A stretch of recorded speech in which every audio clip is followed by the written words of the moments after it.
สบายดี FC มาสุภูทุกคนผู้ใดเข้ามาบังกะฝากกดไลค์กดแชร์กดติดตามให้ผมเด้อครับมาวันนี้มากินมักแซวมันมากินมาลี่กินมันมาแซ่บเอาแบบสดๆแบบบ่ได้ล้างเลยพี่น้อง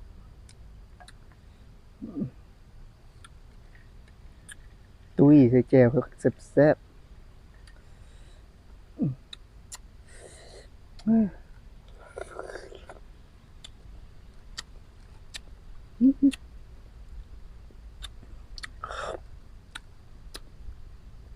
อ้าว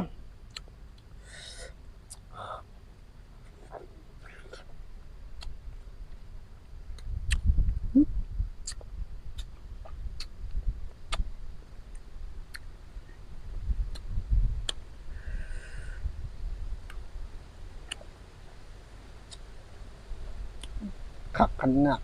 เจียวปลาแดกขมอำล้ำบ่แม่นเจียวปลาแดกต้วงๆพี่น้องมา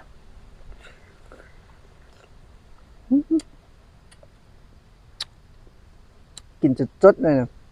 ปิดมากินเลย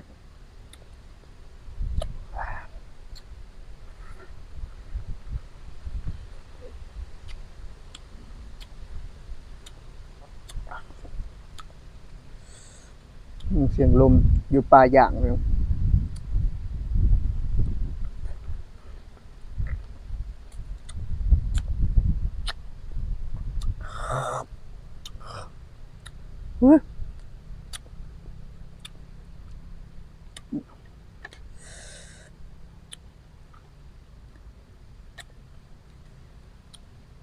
คุยตุยๆแซ่บๆ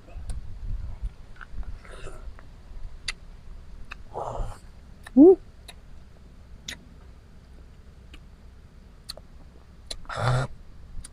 ้ย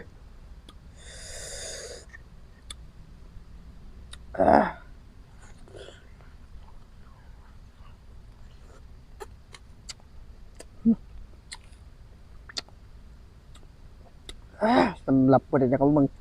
คลิปสั้นๆก้มๆก็กดแชร์เลยนะครับเด้อ